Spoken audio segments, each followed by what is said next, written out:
Huyu, Madriaga. Sinungaling ka, Madriaga. Naku, hindi ko mabuo yung pangalan nito. At ang lahat ng gustong marinig at pakinabangan ng mga kasinungalingan mo ay may naghihintay na kwarto sa impyerno. Ako, bilang senador at kapatid ni Bonget, 10 ng mga tunay na nakakaalam ng pangyayari ay may moral na pananagutan na pabulaan at itama ang nakakasukang kasinungalingan ni Madriaga. Inuulit ko, sinungaling ka, Madriaga, at hindi ako papayag na gamitin mo at ng mga kasamahan mo ang oras, ang espasyo, ang dignidad ng kahit na anong opisina o sangay ng gobyerno.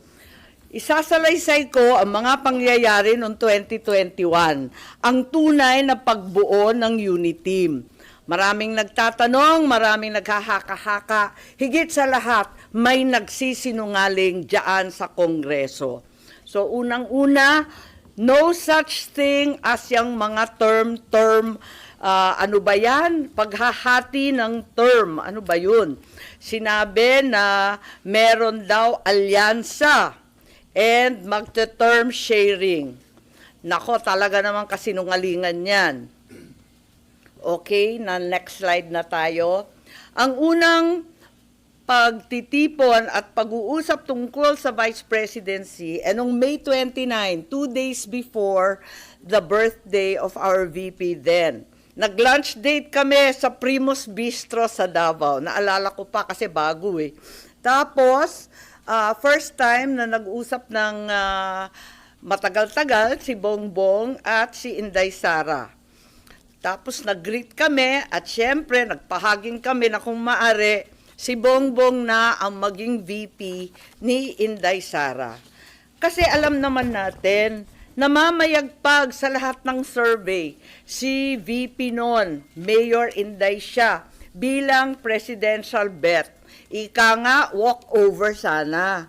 Kasi nakaupo pa yung tatay niya at napaka-popular niya mismo.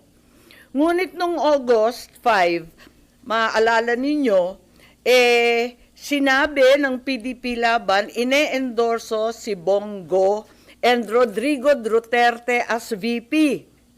Yun ang official statement. Pero ang walang hiyang Madriaga na yan, ang sabi a few months before November 21, nakumbinsi ni Bongbong si PRRD na si Inday ang maging VP sa kanya. Hindi ko talaga maintindihan ang pinagsasabi niyan. Maliwanag na ang PDP may sariling lakad, may sariling mga kandidato, hinding-hindi si Bongbong.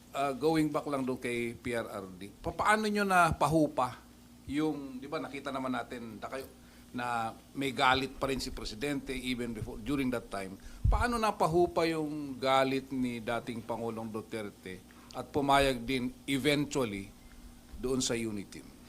Nakisuyo kami sa mga kaibigan niya, pati kay Senator Bongo, pati kay sa kanyang ES. Nakisuyo rin kami kay Pastor Kibuloy na awatin na lamang kasi katandem na ng anak niya, kawawa naman.